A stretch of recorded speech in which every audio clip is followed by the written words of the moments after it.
فقد افترى إثما عظيما.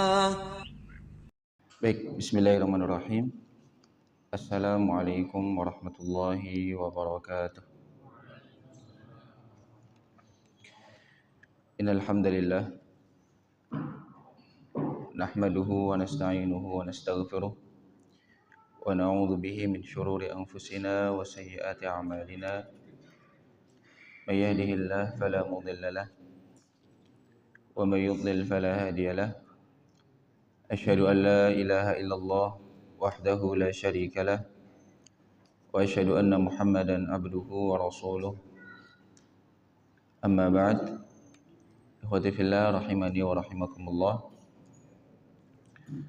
Alhamdulillah kita kembali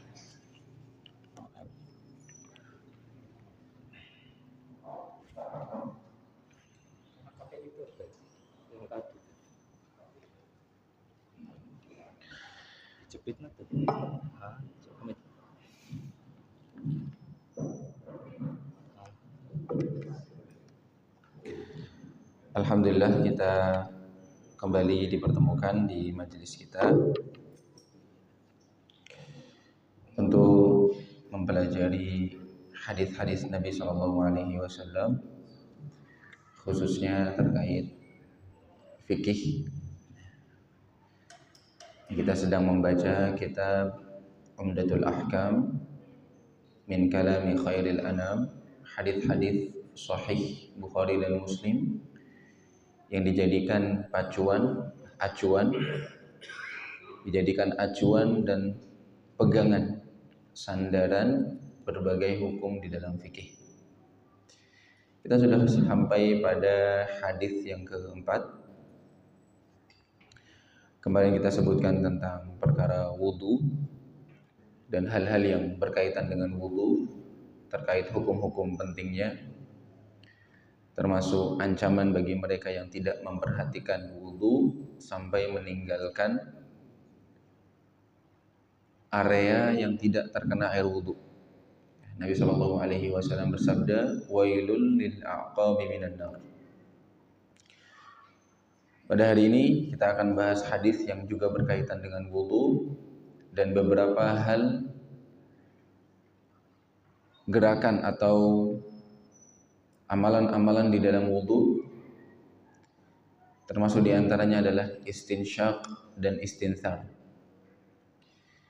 An Abi Hurairah radhiyallahu anhu anna Rasulullah sallallahu alaihi wasallam qala, "Idza tawadda'a ahadukum falyaj'al fi anfihi ma'an thumma liyastanthir wa man istajmara falyutir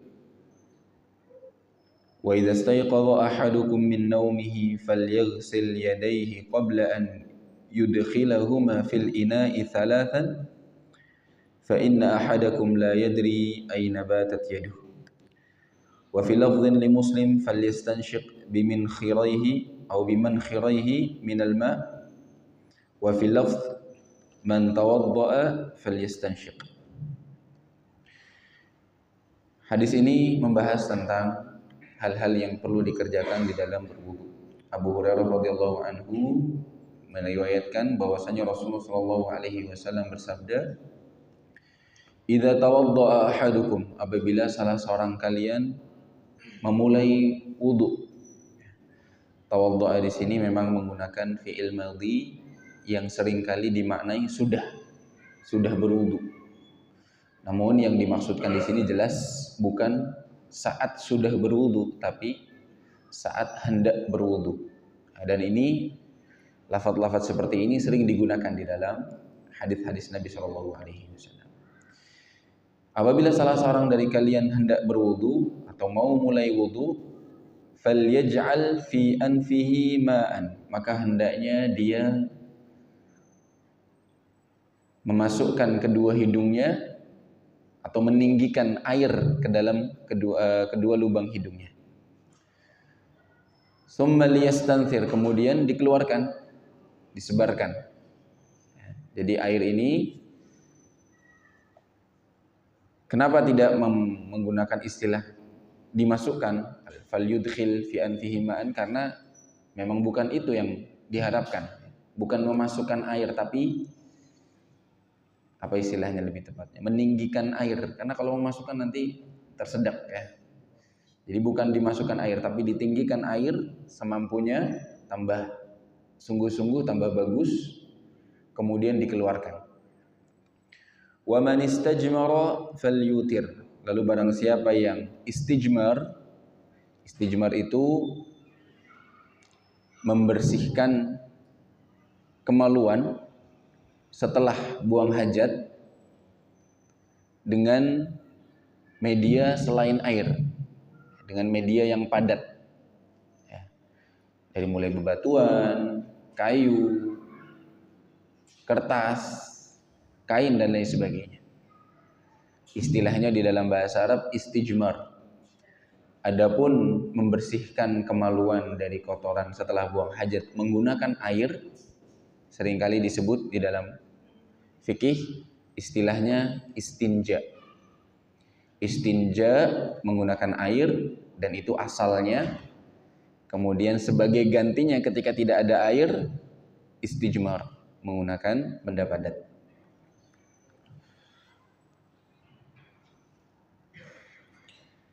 Falyutir, siapa yang membersihkan kemaluan dengan media selain air, maka hendaknya yutir, mengganjilkan bilangannya ya, minimalnya 3, 5, 7 atau lebih dari itu. Jadi 5 kali usapan, 3 kali usapan, dan Nabi SAW meminta untuk menjadikannya ganjil. Wa idza stayqadha ahadukum min naumihi falyaghsil yadayhi qabla an yudkhilahuma fil ina'i thalathan. Barang siapa yang bangun dari tidurnya ya, maka hendaknya dia mencuci kedua tangannya sebelum memasukkan kedua tangan itu ke dalam wadah air, ke dalam bejana sebanyak 3 kali. Fa inna ahadakum la yadri aina batat yadu, karena yang tidur itu tidak tahu di mana tadi malam kedua tangannya bermalam. Tidurnya di mana tadi kedua tangannya? Karena tidak tahu, jadi ketika bangun tidur disunahkan atau diperintahkan. Nanti kita sebutkan hukumnya dan khilaf para ulama secara singkat apakah wajib atau sunnah. Intinya secara umum Nabi SAW memerintahkan siapa yang bangun dari tidur hendaknya mencuci kedua tangannya dengan air sebanyak 3 kali sebelum memasukkannya ke dalam bejana. Sebelum masukkannya ke dalam bejana. Jadi mungkin karena memang zaman dahulu belum ada atau jarang yang menggunakan keran, ya, air disimpan dalam wadah. Dan ketika seseorang mau menggunakan air itu untuk berwudu, langsung menangkupkan air itu dengan kedua tangan, ya, menciduk dengan kedua tangan. Sebelum langsung menggunakan kedua tangan, tangannya dicuci dulu di luar bejana, ya, mungkin dengan gayung, dengan gelas atau yang lainnya dicuci sebanyak 3 kali. Baik, ikhwati fillah rahimani wa rahimakumullah. Dalam hadis ini, ya, kita langsung sebutkan syarahnya secara ijmal, secara global. Memiliki 3 poin penting. Yang pertama, dzakara anna al-mutawaddi'a idza syara'a fil wudu' adkhala al-ma'a fi anfihi. Seseorang ketika berwudu memasukkan atau menaikkan, meninggikan air ke dalam hidungnya. Dalam riwayat yang lain lafaznya fi mankhiraihi, 2 lubang hidungnya, lebih jelas lagi. Thumma akhrajahu minhu wa huwa al-istinsyaq wal istinthar al-madhkur fil hadis. Kemudian dikeluarkan. Meninggikan atau menaikkan air ke dalam hidung disebut istinsyaq. Sedangkan mengeluarkannya disebut istinthar. Istinthar. Tinggal pertanyaannya apa hukumnya? Kalau melihat dari hadis ini perintah, dan perintah pada asalnya wajib sampai ada indikasi yang memalingkan perintah itu dari wajib ke hukum yang lain seperti sunnah atau mubah. Seperti contohnya firman Allah Subhanahu wa taala, "Wa idza halaltum fastadu." Apabila kalian sudah halal, maksudnya sudah tahallul, fastadu, maka berburulah. Fastadu itu perintah untuk berburu. Perintah pada asalnya wajib. Tapi jelas kita paham ya, berburu di sini tidak wajib. Seseorang sudah tahallul dari haji atau dari umrah, tidak ada kewajiban seseorang harus berburu. Jadi perintah di sini para ulama menjelaskan hukumnya adalah mubah. Ya, karena datang setelah larangan. Jadi sebelum tahallul seseorang dilarang untuk berburu. Setelah tahallul Allah perintahkan maka berburulah. Maksudnya adalah boleh berburu, bukan wajib. Namun kembali kami sebutkan pada asalnya perintah itu hukumnya wajib. Sehingga sebagian ulama menyebutkan bahwa termasuk Syekh yang menulis kitab syarah ini, Taisirul Alam Syarah Umdatul Ahkam, Syekh Abdullah Al-Bassam, beliau condong pada kewajiban ya, mencuci atau membasuh hidung dan mengeluarkan air dari hidung, istinsyak dan istinsar. Di antara alasannya li'annal anfa minal wajhil ladzi umiral mutawaddi'u bi ghaslihi. Karena hidung itu termasuk dari bagian wajah. Dan wajah anggota yang wajib dibasuh. Ya. Wajah anggota yang wajib dibasuh. Allah Subhanahu wa taala berfirman, "Idza qumtum ila shalah faghsilu wujuhakum." Maka basuhlah wajah-wajah kalian. Para ulama yang condong mengatakan bahwa istinsyak dan istinthar hukumnya wajib karena mereka meyakini bahwasanya sebagaimana wajah itu wajib dibasuh, maka hidung pun wajib dibasuh karena hidung termasuk dari wajah. Ditambah lagi hadis yang tadi kita sebutkan. Ya, ditambah lagi hadis yang tadi kita sebutkan. Dan hadis-hadis yang lain yang memang banyak sekali menjelaskan tata cara berwudunya Nabi SAW dan seringkali disebutkan istinsyak dan istinthar. Ditambah lagi satu lagi madmadah. Apa itu madmadah? Berkumur-kumur. Alasannya sama. Karena wajah termasuk di dalamnya ada mulut. Sebagaimana hidung termasuk wajah, maka mulut pun termasuk wajah. Maka apa yang diperintahkan untuk membersihkan kedua anggota ini terkandung di dalam perintah membersihkan atau membasuh wajah. Nabi SAW mengatakan, man yatawadda falyatamadmad wal yastanshiq. Dan juga riwayat-riwayat yang lain dengan berbagai macam bentuk lafaznya yang intinya selalu menyebutkan siapa yang berwudu hendaknya bermadmadah dan juga istinsyak. Ini pendapat yang pertama. Namun pendapat yang kedua yang lebih masyhur ya, mayoritas ulama, jumlah ulama yang memilih pendapat yang kedua ini lebih banyak. Yaitu pendapat yang menganggap hukum madmadah atau berkumur dan istinsyak, istinthar, mencuci hidung itu hukumnya sunnah menurut mereka. Sehingga menurut mereka yang menganggap hukumnya sunnah akan tetap sah ketika tidak melakukannya, tidak madmadah dan tidak istinsyak. Wallahu taala alam bisawab ya. Mana yang kira-kira lebih condong? Sunnah atau wajib? Ya, tadi ya, yang masyhur pendapat yang sunnah. Yang masyhur pendapat yang sunnah. Namun tadi pendapat yang mengatakan wajib pun kuat dalil-dalilnya. Sehingga kalau boleh kita simpulkan, seandainya berpendapat sunnah pun jangan terlalu menggampangkan, ya, kemudian meninggalkan madmadah dan juga istinsyaq. Yang pertama, meskipun sunnah, namun sunnah ini sangat ditekankan karena selalu di dalam hadis-hadis Nabi Shallallahu Alaihi Wasallam disebutkan tata cara istinsyaq dan istinthar. Dan mereka yang beranggapan sunnah karena memang di dalam Al-Quran tidak disebutkan.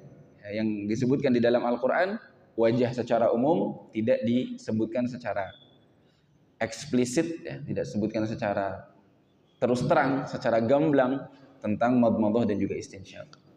Namun sekali lagi, meskipun sunnah, jangan sampai kita menggampangkannya. Dan jelas orang yang meninggalkan madmadah dan istinsyaq, wudunya tidak sempurna. Ya, meskipun dianggap sah bagi mereka yang menganggapnya sunnah, yang menganggapnya wajib jelas mengatakan tidak sah. Tapi yang menganggapnya sunnah, wudunya sah, tapi jelas mereka yakin 100% wudunya tidak sempurna sesempurna orang yang, ya, madmadah dan juga istinsyaq, berkumur-kumur dan juga membersihkan hidung.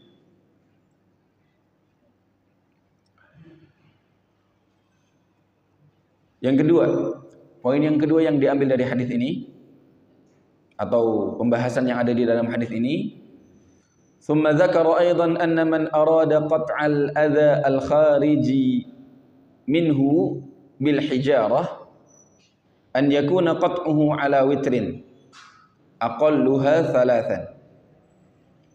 Barang siapa yang ingin menghentikan atau memutus kotoran yang keluar dari kemaluan, hendaknya membersihkannya sebanyak jumlah yang witir, yang ganjil. Aqalluha thalathan, minimalnya 3 kali. Dengan bebatuan minimalnya 3 kali dan tidak sah kurang dari 3 kali. Ya. Maksimal berapa? Maksimal tidak ada hitungannya. Maksimalnya adalah bagaimana kita yakin itu bersih. Seandainya 3 itu batas minimal, ternyata kita melihat kayak kurang bersih, tambahkan 1 lagi, 4. Kalau ternyata 4 sudah bersih, tambahkan 1 lagi biar witir, 5. Kalau 5 belum bersih, tambahkan 1 lagi, 6 kali. Ya. Kalau 6 sudah bersih, tambahkan 1 lagi biar witir menjadi 7. Jadi tetap berhenti di angka yang ganjil.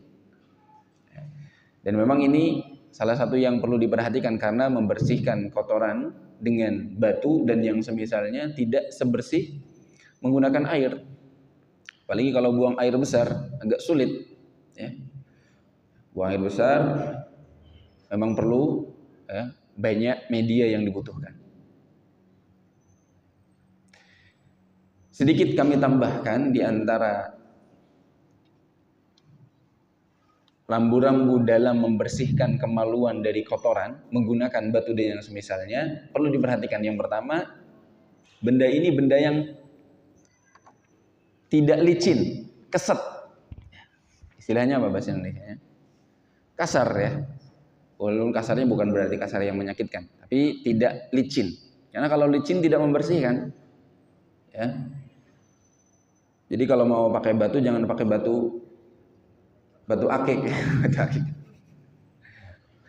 Nggak pantas juga ya batu akik, ya. Jangan pakai batu yang licin, tapi batu yang kasar.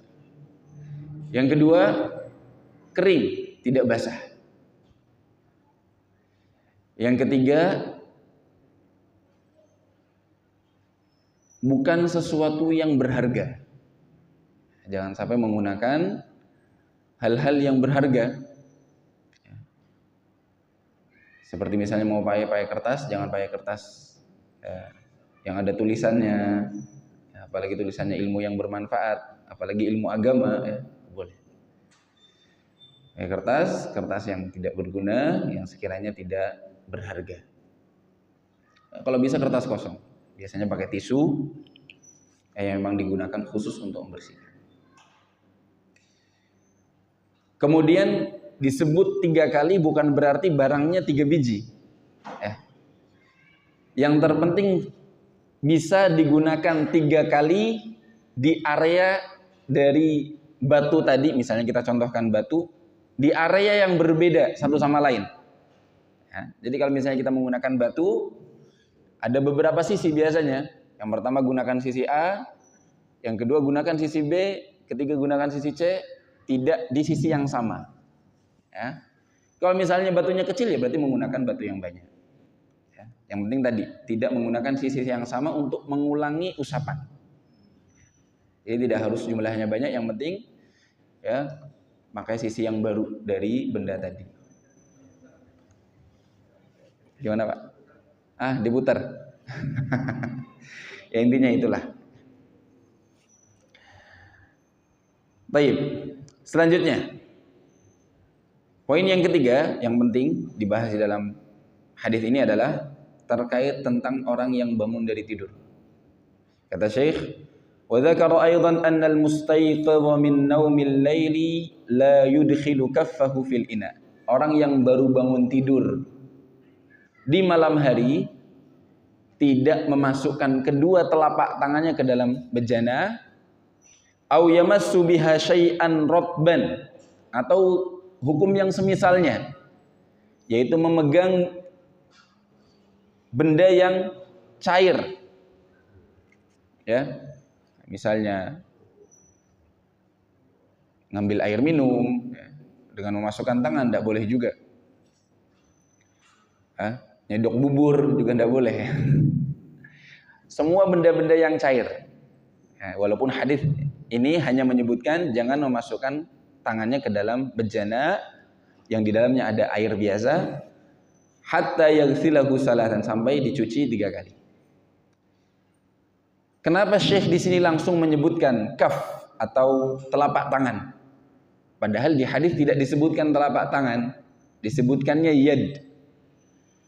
Maka perlu diketahui bahwasanya para ulama ketika mendengarkan lafaz yad atau tangan di dalam lafaz-lafaz hadis atau ayat, maka secara asal yang dimaksud adalah telapak tangannya saja.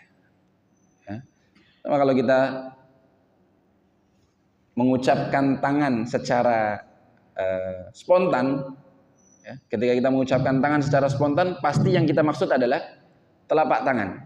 Maka seperti itulah hadis Nabi SAW, ketika tangan disebut secara mutlak, maka yang dimaksud adalah kafnya atau telapaknya.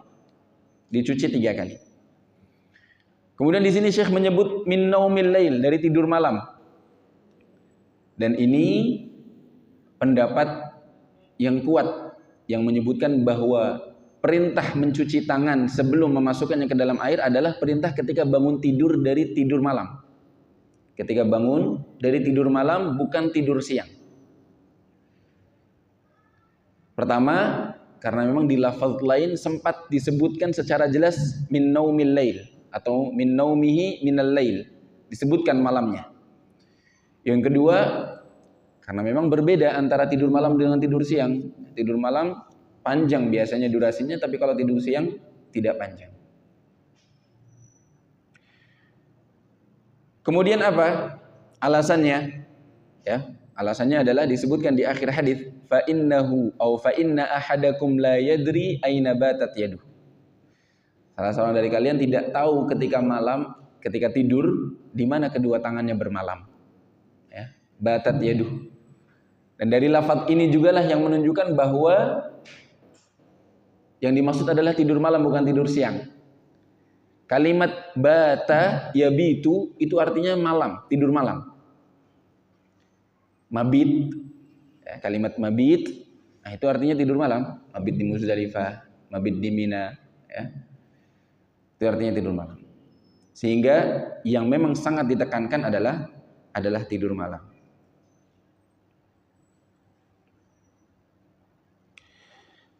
Nah, sekalian yang dirahmati Allah Subhanahu wa taala, sekali lagi kembali ke lafaz hadisnya, kalau melihat zahirnya maka hal ini hukumnya wajib. Orang yang bangun tidur malam, bangun dari tidur malam, wajib mencuci kedua tangannya sebelum menyentuh benda-benda cair. Meskipun kembali lagi ada khilaf di antara ulama, dan sekali lagi mayoritas mengatakan mayoritas hukumnya sunnah. Baik, sekalian yang dirahmati Allah Subhanahu wa taala, Ini beberapa hal yang bisa difahami dari hadis yang keempat. Kita berpindah ke hadis yang kelima. Hadis yang kelima masih juga berkaitan dengan air. An Abi Hurairah radhiyallahu anhu anna Rasulullah sallallahu alaihi wasallam qala la yabulanna ahadukum fil ma'id da'imil ladzi la yajri. Kata Nabi, janganlah salah seorang dari kalian buang air kecil pada air yang diam, yang tidak mengalir. Ad-da'im alladzi la yajri. Tsumma yaghtasilu fi. Tidak juga dia mandi di dalamnya. Mandi nyemplung di dalamnya, di dalam air yang diam. Wali Muslim, dan lafaz khusus riwayat Imam Muslim ada tambahan, la yaghtasilu ahadukum fil ma'id da'imi wa huwa junub. Janganlah salah seorang dari kalian mandi di air yang diam, tidak berjalan atau tidak mengalir, dan dia dalam kondisi junub. Hadis ini secara zahir menjelaskan larangan tidak boleh buang air kecil di air yang tidak mengalir. Syekh menjelaskan, nahan Nabi sallallahu alaihi wasallam 'anil bauli fil ma'id da'im alladhi la yajri kal khazanat was saharij. Tidak boleh buang air kecil di air yang diam seperti penampungan air, tandon, ya, tangki air. Wal ghudran fil falawat. Empang. Sama, empang juga tidak boleh. Atau apa? Balongan, ya, telaga yang memang tidak mengalir airnya kemana-mana, dilarang. Kalau danau, wallahu alam ya, karena danau itu biasanya airnya cukup banyak. Kalau air yang cukup banyak, disebutkan oleh para ulama, ya, tidak, sebagian ada yang mengatakan tidak dilarang. Wal mawaridil lati yastasqi minhan nas li'alla yulawwithaha 'alaihim wa yakrahuha. Dan juga tempat-tempat saluran air atau sumber-sumber air yang memang orang-orang mengambil air dari tempat itu untuk minum. Alasannya apa? Agar tidak mengotori. Wa li'anna hadhil fadalatal qadhirata li'anna hadhil fadalatil qadhirata sababun fi intisharil amradil fattakah. Karena kotoran-kotoran tadi penyebab penyakit-penyakit yang berbahaya. Jadi di sini Syekh langsung menjelaskan alasan kenapa tidak boleh kencing di air yang diam, karena bisa membahayakan. Bukan karena membuatnya najis. Karena tidak mesti najis. Ya? Karena tidak mesti najis, tergantung jumlah airnya dan tergantung apakah air itu berubah atau tidak. 3 hal sifatnya: warna, bau, apa lagi? Rasa. Ini kita sebutkan khilaf ulama tentang hal itu. Kama naha 'anil iktisali bi ghamsil jismi aw ba'dihi fil ma'il ladzi la yajri. Sebagaimana Nabi SAW melarang mandi dengan menenggelamkan,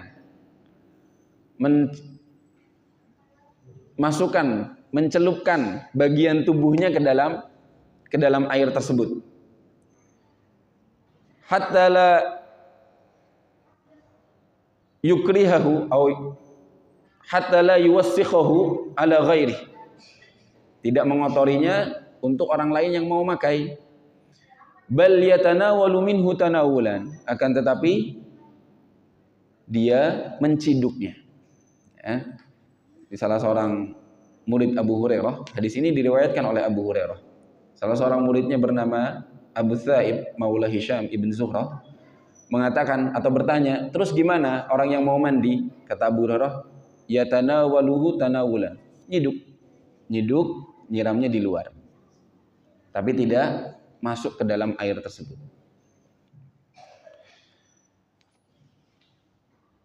Wa idza kana al-mughtasilu junuban fannahyu asyad. Apabila yang mandi ini dalam kondisi junub, larangannya lebih tegas. Ya. Yang tidak junub, tadi di hadis pertama tidak disebutkan junubnya, dilarang. Kemudian di riwayat yang lain milik Imam Muslim disebutkan junub. Maka para ulama menyimpulkan yang junub lebih dahsyat lagi atau lebih tegas lagi. Fa idza kana al-ma'u jariyan, berarti kalau airnya mengalir gimana? Apa hukumnya buang air kecil di air tersebut? Kalau airnya mengalir? Kenapa ada diam? Fala ba'sa minal ightisali fihi wat tabawul. Kata Syekh, ya enggak apa-apa. Karena yang dilarang air yang tidak mengalir. Ya, enggak apa-apa. Tapi Syekh tambahkan ma'annal ahsan tajnibuhu al-bawla li'adamil faidati fi dhalik wa khasyat at-talawuth wa dararil ghair. Tetap yang terbaik, yang paling afdal tetap jangan buang air kecil di air itu meskipun airnya mengalir. Meskipun hukumnya boleh, maksudnya tidak haram, tapi jelas yang terbaik jangan, karena apa? Jelas takut mengotori juga, membuat orang-orang jijik, apalagi bisa menyebarkan penyakit. Dan juga memang tidak ada tujuannya buat apa ya? Buang air kecil di air yang mengalir ya, tidak ada manfaatnya. Dan kalau buang air kecil saja tidak boleh, apalagi buang air besar. Yang disebutkan di dalam hadis ini al-baul, la yabulanna, jangan buang air kecil. Dan buang air besar lebih berat, lebih parah, maka jelas lebih dilarang. Tapi disebutkan khilaf para ulama, kata saya, ini penting kami sebutkan tentang larangan di sini apakah haram ataukah hanya makruh. Zahabal Malikiyatu ila annahu makruh. Imam Malik atau mazhab Maliki mengatakan makruh saja. Wa zahabal Hanabilatu wa Zahiriyah ila annahu litahrim. Ulama yang lain dari Hanabilah, Hambali dan mazhab Zahiri mengatakan bahwasanya larangannya untuk haram, untuk hukum haram, bukan hanya makruh. Sebagian ulama lagi merinci, ya, annahu muharramun fil qalil, makruhun fil katsir. Yang lain mengatakan kalau sedikit haram, kalau airnya cukup banyak makruh saja. Namun Syekh kembali menyebutkan zahir hadisnya mengatakan bahwasanya haram karena dilarang dan tidak bolehnya baik di air yang sedikit maupun air yang banyak. Mau tangki kecil ataupun tangki besar tetap tidak boleh dan hukumnya haram. Kemudian disebutkan lakin yukhassasu min dzalikal miyahul mustabharah. Tetapi dikecualikan air yang memang jumlahnya begitu banyak. Ya tadi kayak danau atau yang lebih besar lagi lebih dari danau, airnya banyak melimpah. Kalau airnya melimpah, sebagian ulama bahkan di sini beliau mengatakan disepakati oleh para ulama tidak masalah, tidak haram. Meskipun mungkin tadi lagi yang lebih baik tetap jangan. Sekarang hukum airnya, kalau misalnya ada orang terlanjur buang air kecil di dalamnya, hukum airnya bagaimana? Waqtalafu fil ma'il ladzi yubalu fihi, hal huwa baqin ala tahuriyatihi aw tanajjas. Apakah dia masih suci atau menjadi najis? Najis, Pak. Pelan-pelan, Pak. Di sini disebutkan, ya, tadi disinggung di awal bahwa larangan itu bukan karena airnya najis atau tidak, tapi karena mengotori dan juga menyebarkan penyakit, membuat jijik orang. Maka di sini Syekh sebutkan bahwa idza kana mutaghayyiran bin najasah fa innal ijma'a munaqidun ala najasati. Kalau benar-benar airnya berubah sifatnya dengan najis tersebut, maka jelas para ulama seluruhnya sepakat ijma bahwa airnya menjadi najis. Dan melihat berubahnya dari mana? 3 hal tadi yang kita sebutkan, bau, rasa, dan warna. Karena warna sesuatu yang najis terlihat, ada tanda-tandanya, baunya ada, dan rasanya. Rasanya gimana? Dicicip, tapi bukan diminum. Kalau pesing bau ya Pak. Qalilan kana au katsiran, baik sedikit maupun banyak, intinya berubahnya. Kalau dia memang berubah dengan najis tersebut, maka otomatis kita sepakati najis. Wa in kana ghayra mutaghayyirin bin najasati wa huwa katsir fal ijma'u aidan ala tahuriyatih. Apabila tidak berubah sifatnya, ditambah jumlah debit airnya banyak, maka para ulama juga sepakat tidak najis. Tambah lagi ada riwayat yang air apabila lebih dari 2 qullah, ya, maka tidak najis. Ketika terkena najis selama tidak berubah 3 sifatnya, warna, bau, dan rasanya. Jadi kalau banyak dan tidak berubah, jelas para ulama sepakat. Tinggal yang jadi permasalahan kalau airnya sedikit dan tidak berubah. Jadi kalau berubah sudah jelas ya, najis. Tapi kalau sedikit tapi tidak berubah, apa hukumnya? Fadhahaba Abu Hurairah, sahabat Abu Hurairah, wa Ibnu Abbas, Al-Hasan Al-Basri, Imam Al-Hasan Al-Basri, wa Ibnu Al-Musayyab, wa Thawri, wa Dawud, wa Malik, wal Bukhari ila adami tanajjusih. Mereka semua mengatakan tidak najis. Wa qad sarada al-Bukhari iddata ahaditsa raddan ala man qala innahu najis. Dan kemudian Imam Bukhari menyebutkan beberapa hadis-hadis yang menjawab orang yang mengatakan bahwasanya airnya otomatis najis. Kalau memang berubah, ya jelas kita semua mengakui bahwasanya airnya najis. Tapi kalau misalnya tidak berubah, airnya banyak, juga sama. Disebutkan para ulama tidak najis. Tapi kalau misalnya airnya tidak berubah tapi sedikit, maka inilah yang dijadikan khilaf. Jadi kalau airnya banyak dan tidak berubah, lagi-lagi tidak tidak najis. Tapi kalau airnya sedikit dan tidak berubah, itulah yang menjadi khilaf. Maka jemaah sekalian dirahmati Allah Subhanahu wa taala, Syekh mengatakan, kita singkat saja, wa min hadza na'lamu anna ar-rajiha aidan tahuriyatal ma'il mughtasali fihi minal janabah. Termasuk kalau orang mandi junub di dalamnya sama. Kalau tidak berubah airnya, beliau mengatakan tidak najis. Tapi kalau berubah, jelas berubah menjadi najis. Meskipun airnya sedikit, ya. Dan itu pendapat mazhab Syafi'i dan juga yang masyhur dari pendapat mazhab Hanabilah.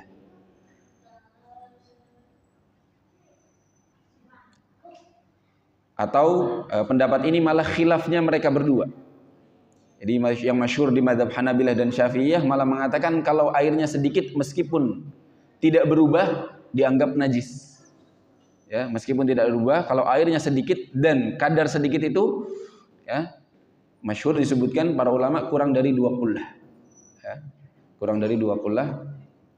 Adapun hitungan liternya, wallahu alam, saya sendiri tidak ingat ya berapa liter, ratusan ya, jelas ratusan liter.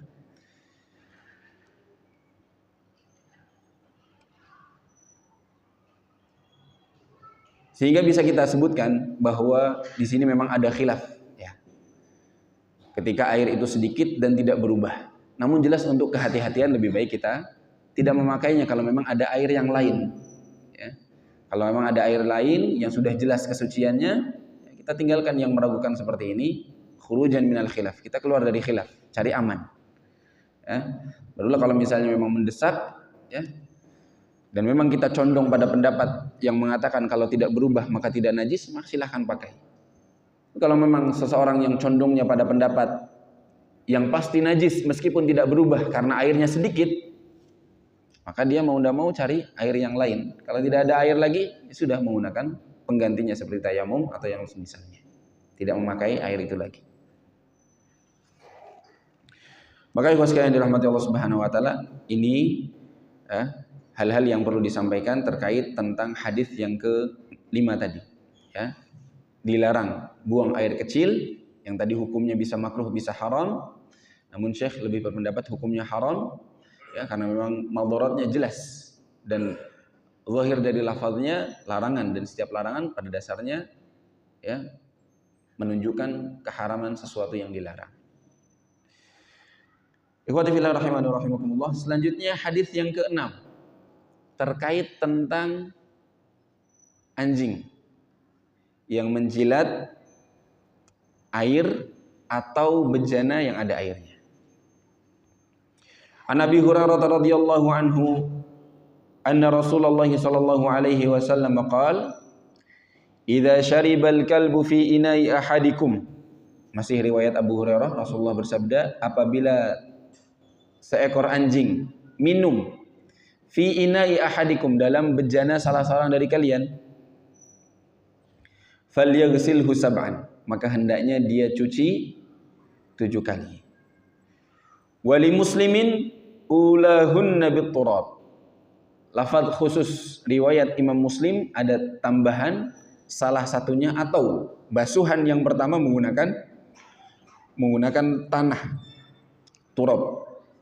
Walahu fi hadits Abdullah bin Mughaffal, riwayat sahabat Abdullah bin Mughaffal, Rasulullah bersabda, idza walaghal kalbu fil ina, apabila salah seekor anjing menjilati bejana salah seorang dari kalian, maka cucilah sebanyak faghsiluhu sab'an, sebanyak 7 kali, wa affiruhu tsaminata bit-turab, lalu taburkan yang ke-8 dengan pasir atau dengan tanah.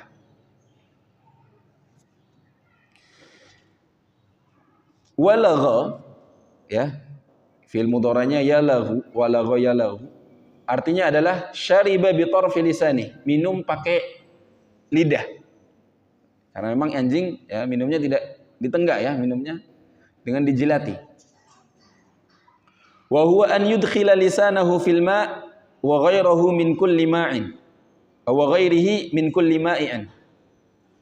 Memasukkan lisan ke dalam air, lidahnya si anjing ini ke dalam air atau benda lainnya yang cair, maka otomatis menjadi najis.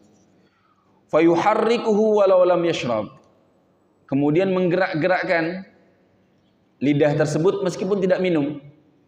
Artinya yang membuat air tersebut menjadi najis dan perlu ada proses pembersihan khusus, yaitu dengan 7 kali ditambah dengan tanah, bukan karena diminum tapi karena terkena lidahnya, ya, terkena lidahnya.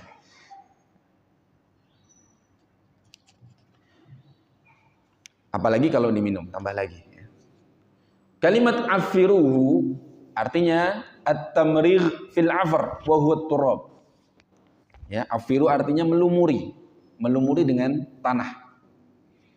Dan ini salah satu keistimewaannya syariat Islam yang datang dengan begitu banyak hikmah dan rahasia.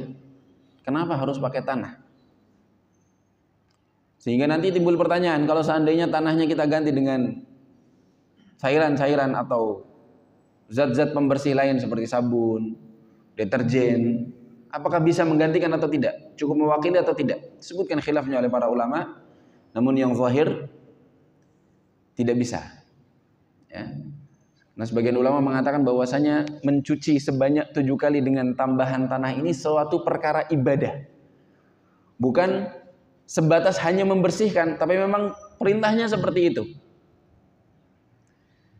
Kemudian di akhir ditemukan oleh para peneliti, ternyata memang di dalam liur anjing atau di lidahnya itu ada kuman atau kotoran yang memang tidak bisa dibersihkan kecuali dengan tanah. Diteliti, kemudian disimpulkan, ya, ditemukan bahwa memang tanahlah yang hanya bisa membersihkan kotoran tersebut. Nah, ini menunjukkan bahwasanya memang agama ini begitu sempurna, bukan sesuatu yang mengada-ngada, ya. Karena di zaman Rasulullah belum ada mikroskop, belum ada alat-alat canggih zaman sekarang yang bisa melihat hal tersebut. Ini menunjukkan bahwasanya Nabi SAW tidak ngarang, tapi memang wahyu dari Allah Subhanahu wa taala. Al-ma'na al-ijmali.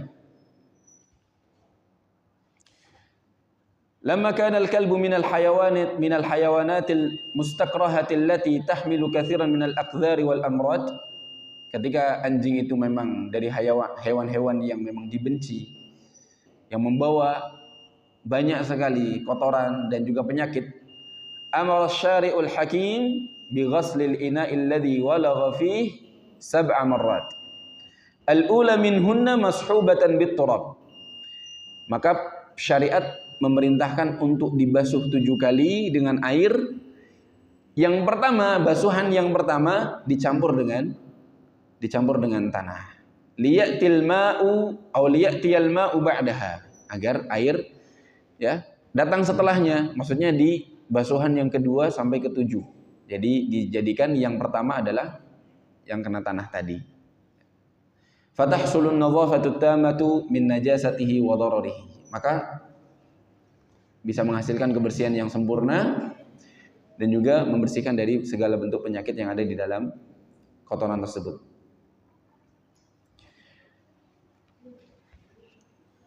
Pertanyaannya, apakah harus 7 kali ataukah harus berurutan? Jadi boleh enggak kalau yang dibasuh sebanyak 5 kali atau 6 kali, kurang dari itu? Kemudian boleh enggak lebih dari itu? Kemudian apakah yang tanah ini harus di nomor pertama sebagaimana disebutkan di dalam hadis ulahunna biturab, meskipun lafaz yang kedua mengatakan wa'afiruhu tsaminata biturab, yang ke-8 dengan tanah. Para ulama menafsirkan bahwa maksud yang ke-8 ini maksudnya adalah basuhan yang pertama tadi, campuran dengan tanah. Maka dianggap 8 kali. Sehingga para ulama mengatakan bahwa pendapat yang kuat mengatakan bahwa harus 7 kali dan juga harus menggunakan tanah.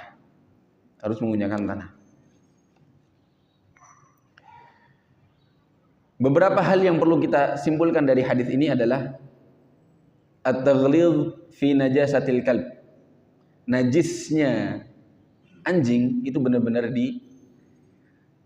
dipertegas oleh syariat tentang cara pembersihannya. Bahkan sebagian ulama ada yang mengatakan kalau terkena juga sama, terkena badannya anjing. Walaupun yang zahir, yang masyhur adalah hanya lidahnya saja, liurnya anjing. Li syiddati qadzaratih, karena memang parah sekali kotoran dari air liur anjing tersebut. Walidza fa innahu yanjusu wa illam tadhhar fihi atharun najasah. Kalau secara zahir tidak kelihatan bekas-bekas najisnya, tapi secara syariat begitu pasti bahwa itu telah najis. Tadi kembali kepada bahayanya kotorannya atau air liurnya anjing. Termasuk di dalamnya kalau seekor anjing makan. Kita jeda dulu untuk dikumandangkan adzan, kita tambahkan sedikit insyaallah.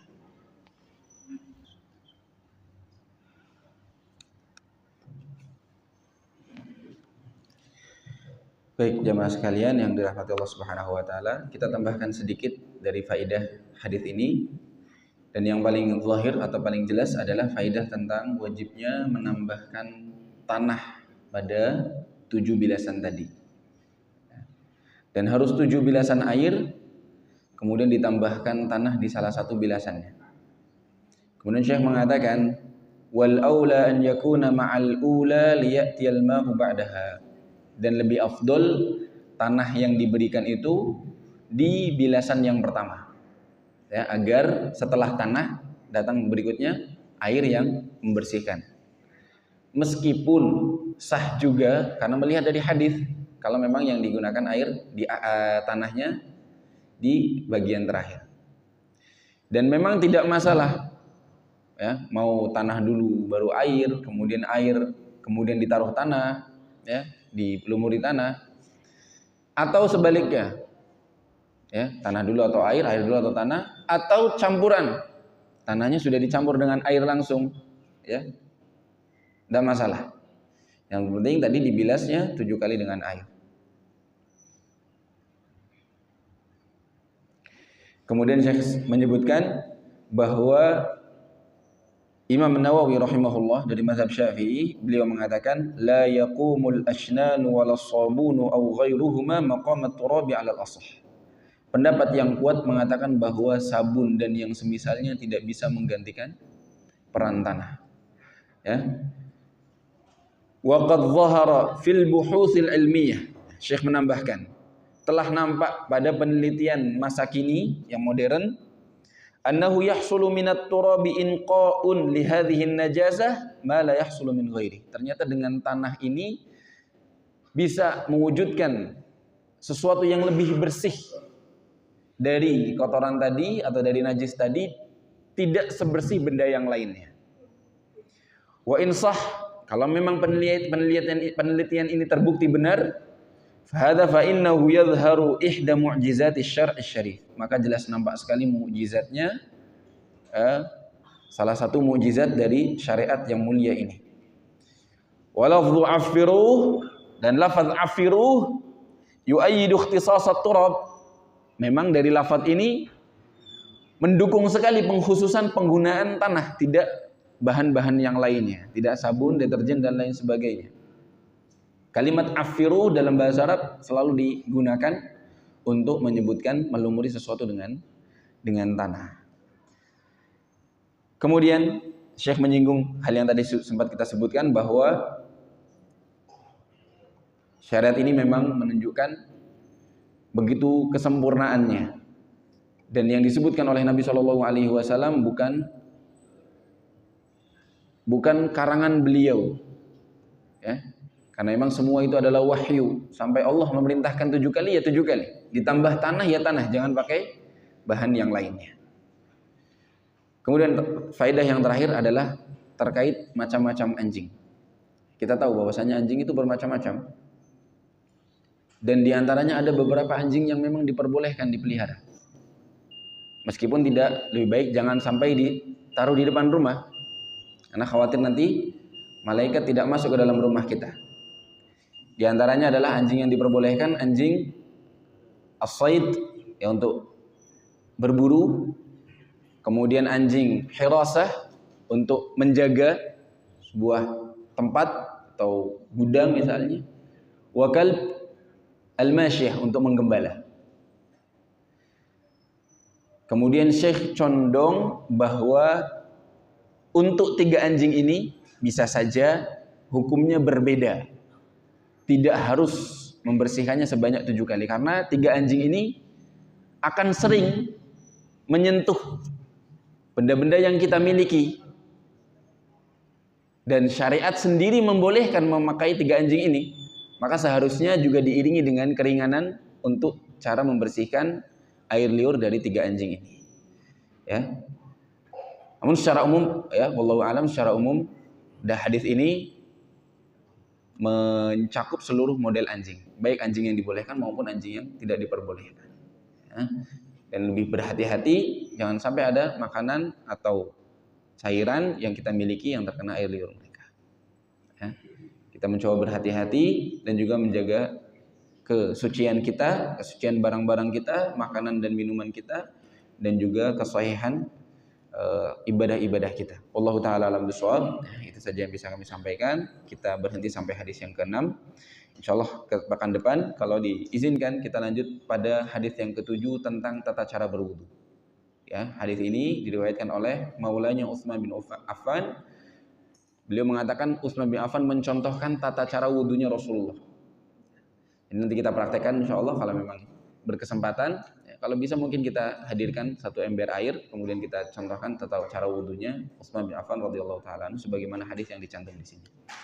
Wallahu taala alam shawab, semoga bermanfaat. Tutup dengan doa kafaratul majelis. Subhanakallah wa bihamdik, la ilaha illa anta, astaghfiruka wa atubu ilaik. Assalamualaikum warahmatullahi wabarakatuh. ومن يشرك بالله فقد افترى إثما عظيما